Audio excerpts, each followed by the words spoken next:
Hello friends, welcome to engineer Ajay Kumar Gupta YouTube channel.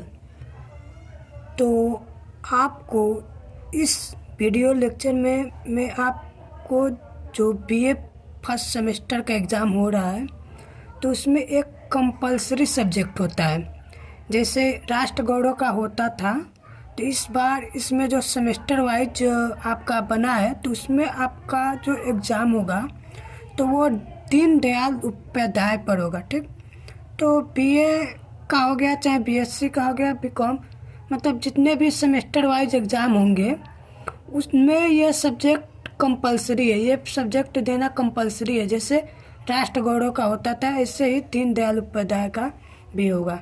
तो syllabus के according हम बता रहे हैं, उसी के अकॉर्डिंग इसमें क्वेश्चन आ रहे हैं। ठीक, तो उसके अकॉर्डिंग मैंने आपके सामने एक वीडियो लेक्चर प्रस्तुत कर रहा हूँ जिसमें मैं एक क्वेश्चन बताऊंगा पंडित दीनदयाल उपाध्याय जी के बारे में, उनका पूरा जीवनी और उनका जो भी कृतियाँ है, रचनाएं, उनके बारे में बताऊंगा। ठीक, तो चलिए वीडियो को स्टार्ट करने से पहले अगर हमारे चैनल पर आप नए होंगे तो चैनल को सब्सक्राइब कीजिए, शेयर कीजिए और लाइक कीजिए। ठीक, और आप चाहते हैं कि इसका ऑब्जेक्टिव भी बनाए तो ऑब्जेक्टिव सब्जेक्टिव इसी दोनों में, इसी में से आप बना सकते हैं। मैं नेक्स्ट वीडियो में आपको ऑब्जेक्टिव क्वेश्चन लेकर आऊँगा। ठीक, तो इस वीडियो को चलिए बिना देरी किए हुए स्टार्ट करते हैं। देखिए, जो बीए फर्स्ट सेमेस्टर सीजन 2020-21 जिसका कोड है HIS 106 यानी हिस्ट्री 106। ठीक, सब्जेक्ट का नाम है introduction to Deendayal Upadhyay. Compulsory subject है सभी के लिए, यूजी पीजी सभी के लिए। डेट 18/2/2022 को जो होगा कंपलसरी सब्जेक्ट उसके लिए है। ठीक, तो चलिए स्टार्ट करते हैं हम लोग। देखिए, इसमें क्वेश्चन कैसे पूछेगा कि पंडित दीनदयाल उपाध्याय के बारे में विवेचना करें, या इनके जीवन के बारे में उल्लेख कीजिए, या इनके बारे में बताइए। तो थोड़ा आज का वीडियो लेक्चर लंबा हो सकता है। ठीक, तो चलिए स्टार्ट करते हैं।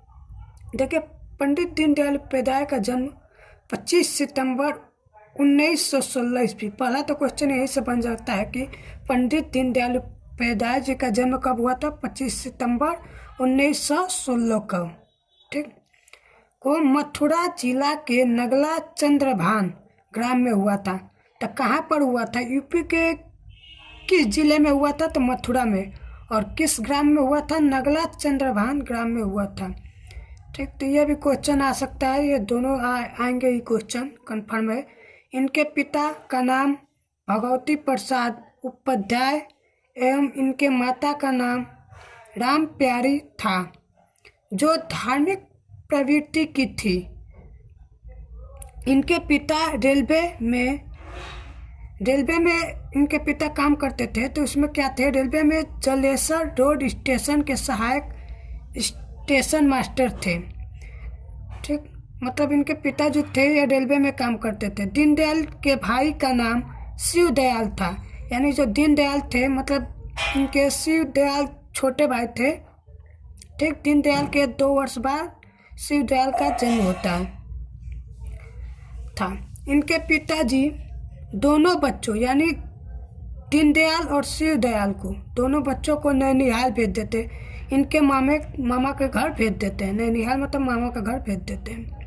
ठीक, अब आगे देखते हैं। जब ये अपने मामा के घर जाते हैं, ठीक, दीनदयाल के नाना जो थे चुन्नीलाल शुक्ल धानाक्या। यह भी पूछ सकता है कि दीनदयाल के नाना का क्या नाम था? चुन्नीलाल शुक्ल धानाक्या थे, जो स्टेशन मास्टर थे। ये भी स्टेशन मास्टर थे। कहाँ के थे स्टेशन मास्टर? तो ये आपके इस राजस्थान गुजरात के थे। ठीक, इनके नाना का परिवार बहुत बड़ा था। इनके जो नाना का परिवार था यानी अपने मामा के घर आए तो इनका परिवार बहुत बड़ा ही था, लंबा फैमिली था। ठीक, दीनदयाल अपने ममेरे भाइयों के साथ बड़े हुए। भाई जब ये दोनों भाइयों के इनके पिताजी जब भेजे वहाँ पर नैनीहाल में, तो अपने ममेरे भाई जो थे इन्हीं के साथ खेल कूद कर पढ़ लिख कर वो बड़े हुए। बचपन में इनके पिताजी का देहांत हो गया। जब ये मतलब 2 साल के थे तो इनके पिताजी का देहांत हो जाता है।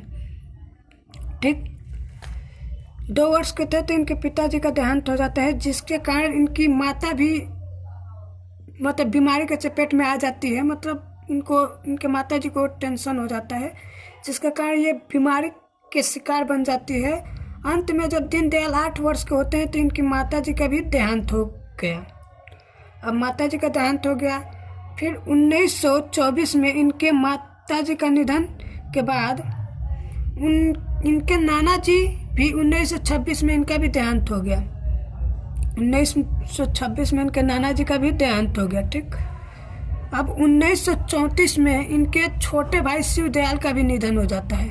देखिए इनका जीवन कितना कष्टमय बीता कि पहले इनके पिताजी का निधन, माताजी का निधन, नाना का निधन, उसके बाद इनके छोटे भाई का भी निधन हो जाता है। 1931 में इनके मामी का भी निधन हो जाता है। देखिए इनके मामी भी अब स्वर्ग लोक हो गई। ठीक, 19 वर्ष की अवस्था तक उपाध्याय जी ने मृत्यु दर्शन से गहन साक्षात्कार कर लिया था। यानी ये मतलब एक टाइप से इनका जीवन जो था बहुत मतलब कष्टमय हुआ, क्योंकि इनके जो जीवन में इनके माता पिता, नाना, मामी, भाई का इतने लोग का निधन होगा तो समझिए आप भी का परिवार में ऐसे होता है तो कितना दुख भरी इनका जीवन है।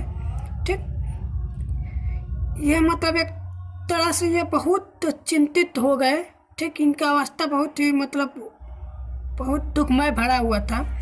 देखिए इनका जो बहन थी रामा देवी, इनका भी निधन हो जाता है। रामा देवी जब ये अपना उच्च शिक्षा ग्रहण करते होते तो ये इनकी जो बहन थी रामा देवी यह बीमार पड़ जाती है। अब इन्हीं का सेवा की वजह से इन्होंने अपना जो उच्च शिक्षा प्राप्त कर रहे थे उसको छोड़ दिए और इनका सेवा करने लगी। अंत में इनकी जो बहन रामा देवी थी इनका भी निधन हो जाता है। देखिए कितना इनका मतलब जीवन कष्टमय होता है, लेकिन यह हारते नहीं, ये संघर्ष करते रहते हैं, इनको आगे भी सफलता मिलती है। ठीक, तो यह तो इनका हो गया जीवन के बारे में। ठीक, और इनके शिक्षा के बारे में हम लोग जान जाते हैं कहाँ से कौन सी शिक्षा इन्होंने प्राप्त की है। ठीक, तो इन्होंने जो शिक्षा प्राप्त की है हाई स्कूल से जो शिक्षा प्राप्त की है वो हाई स्कूल कहाँ है इनका, तो देखिए इनका शिक्षा के बारे में बात करें तो हाई स्कूल इन्होंने कल्याण हाई स्कूल शिखर राजस्थान, जो हाई स्कूल है शिखर में, राजस्थान में शिखर में है, वहाँ से हाई स्कूल किए। हाई स्कूल के बाद इन्होंने इंटरमीडिएट जो शिक्षा ग्रहण की पिलानी से की। कब? 1937 में। और 1937 में ही ये राष्ट्रीय स्वयं सेवक संघ से जुड़ गए। ठीक, और इन्होंने जो ग्रेजुएशन बीए कानपुर से की सनातन धर्म कॉलेज से। कौन कॉलेज से? सनातन धर्म कॉलेज से कानपुर, जो 1939 में की। और एमए से अंग्रेजी मीडियम से इन्होंने एमए की तो सेंट जॉन्स कॉलेज आगरा में है, वहाँ से की। कैसे करके इनके जब बहन बीमार हो गई तो वहाँ पर अपने बीच में पढ़ाई भी रोक दिया, लेकिन कुछ लोग कहने पर इन्होंने आगे कैसे कर अपने बीटी की पढ़ाई की और 1941 में अपना बीटी की पढ़ाई की।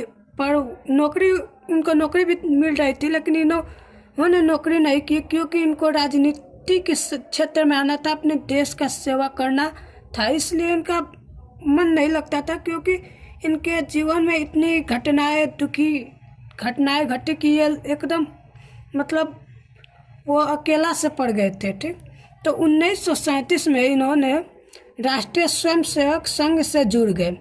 अब यहीं से इनका राजनीतिक कार्यक्रम मतलब शुरू होता है। ठीक, और ये जब राष्ट्रीय स्वयंसेवक से जुड़े तो इन्होंने बहुत अच्छा भी काम किया।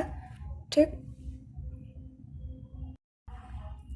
उपाध्याय जी का पढ़ाई पूरा होने के बाद इन्होंने 2 वर्षों का प्रशिक्षण कार्य भी पूरा किया और संघ के जीवनवर्ती प्रचारक हो गए। ठीक, ये एक संघ से जुड़ गए। ठीक, तो इन्होंने 21 अक्टूबर 1951 को श्यामा प्रसाद मुखर्जी की अध्यक्षता में भारतीय जन संघ की स्थापना हो गई। जनसंघ की स्थापना कब हुई थी, यह भी क्वेश्चन पूछता है कि 21 अक्टूबर 1951 में किसके अध्यक्षता में हुई थी? श्यामा प्रसाद मुखर्जी की अध्यक्षता में 21 अक्टूबर 1951 में भारतीय जनसंघ की स्थापना हुई। और यही भारतीय जनसंघ आके जाकर भारतीय जनता पार्टी बनी जिसे बीजेपी कहते हैं। ठीक, आज के दौर में लहर चल रही है बीजेपी की। तो 1952 की बात करें तो 1952 में इसका प्रथम अधिवेशन कानपुर में हुआ। इसका प्रथम, देखिए पूछेगा कि भारतीय जनसंघ की प्रथम अधिवेशन कब हुआ और कहाँ हुआ, तो 1952 में हुआ। कहाँ पर हुआ? कानपुर में। ठीक, उपाध्याय जी इस दल के महामंत्री बने।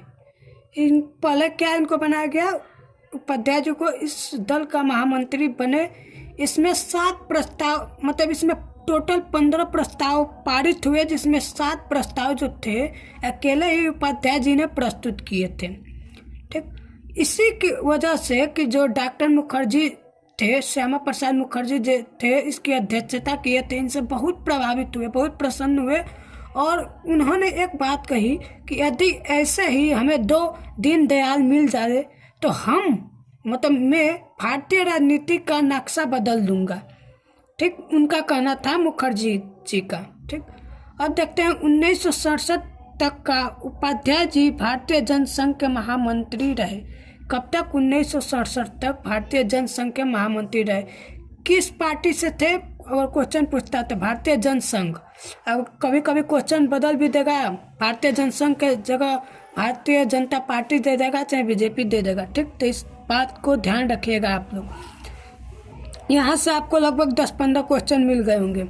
मैं ऑब्जेक्टिव क्वेश्चन बता दूंगा। ठीक, इसमें भी मिल गए होंगे। देखिए, भारतीय जनसंघ के वर्तमान नाम भारतीय जनता पार्टी है, बताएं आपको। ठीक, बीजेपी।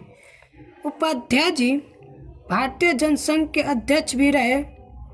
ये अध्यक्ष भी रह चुके। किसका? भारतीय जनसंघ के अध्यक्ष भी रह चुके हैं। इन्होंने देश को एकात्मक मानववाद नामक विचारधारा दी। ये बहुत इंपॉर्टेंट क्वेश्चन है, पूछ सकता है। किस विचारधारा दी? उपाध्याय जी ने किस नामक विचारधारा दी? तो एकात्मक मानववाद की विचारधारा दी। ठीक, आगे बढ़ते हैं। देखिए, आगे है कि उपाध्याय जी एक समावेशी विचारधारा के समर्थक थे। किसका थे? समावेशी विचारधारा के समर्थक थे, जो एक मजबूत और सशक्त भारत चाहते थे। मतलब ये चाहते थे कि राजनीतिक क्षेत्र में कि भारत हमारा मजबूत बने, हर शक्ति से मतलब अधिक से अधिक शक्तिशाली हो, इसलिए ये राजनीतिक में आए। ठीक, राजनीतिक के अतिरिक्त इनका जो अभिरुचि था वो साहित्य में भी था। इन्होंने अंग्रेजी और हिंदी भाषा की कई लेख लिखे, जैसे रचनाएं, इन्होंने कई कृतियाँ भी लिखी। ठीक, तो अभी आगे आपको बता रहे हैं। ठीक, देखिए, अब इनके साथ एक घटना घटी जो बहुत ही दुखनीय था। 11 फरवरी 1968 की रात्रि में मुगल सराय स्टेशन पर इनकी हत्या कर दी गई। मतलब देखिए, जब 11 फरवरी 1968 को 67 तक तो ये भारतीय जनसंघ, मान लीजिए कोई पॉलिटिक्स में आता है तो पॉलिटिक्स में तो जानते ही है, खून खराबी, एक पार्टी दूसरे पार्टी का बुराई करता है, भर्त्सना करता है। तो कुछ रीज़न होगा, मैं आगे वीडियो में आपको बताऊंगा कि जब ये मुगल सराय स्टेशन पर इनकी हत्या हो जाती है 11 फरवरी 1968 की रात्रि में, इनकी लाश 3:45 बजे सुबह हमें मिलती है वहाँ पर स्टेशन पर।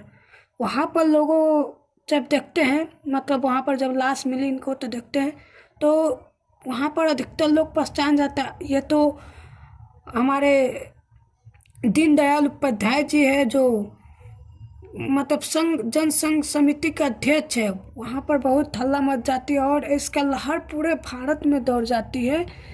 ठीक, अब इनकी कृतियों के बारे में देख लेते हैं, कौन कौन सी इनकी कृतियाँ हैं। कृतियाँ बहुत इम्पोर्टेंट है। देखिए, इन्हें कृतियाँ या रचनाएं जो लिखे हैं, 2 योजनाएं भी लिखी। एक प्रेम कथा, ये भी एक प्रेम कथा, ये कहानी है। राजनीतिक डायरी, क्योंकि ये सबसे इम्पोर्टेंट है राजनीतिक डायरी इसलिए है क्योंकि इनका जो क्षेत्र था राजनीतिक ही था।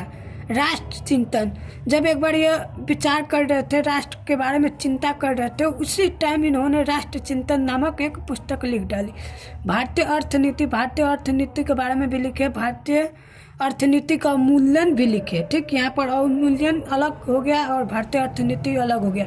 सम्राट चंद्रगुप्त के बारे में भी लिखे और जगद्गुरु शंकराचार्य के बारे में भी लिखे। इनका ही ये कृति है। एकात्मक मानववाद, ये बहुत इम्पोर्टेंट है क्योंकि यह हर बार एग्जाम में पूछता है और इस बार भी पूछेगा। क्योंकि नया सब्जेक्ट है। राष्ट्र जीवन की दिशा, यह भी इनकी कृतियाँ रही। तो ये रहे इनके जीवन के बारे में, इनकी कृतियाँ के बारे में पूरा डिटेल मैं आपको आज बता चुका हूँ। अगर आपको मेरा वीडियो अच्छा लगे तो वीडियो को लाइक कीजिए, शेयर कीजिए और सब्सक्राइब करना मत भूलिएगा, क्योंकि आप अगर सब्सक्राइब करेंगे चैनल तो मैं आपको हर नोट्स और पीडीएफ में आपको हमेशा प्रोवाइड करता रहूँगा। ठीक, तो मैं अब नेक्स्ट वीडियो में मिलूँगा इसका ऑब्जेक्टिव क्वेश्चन लेकर।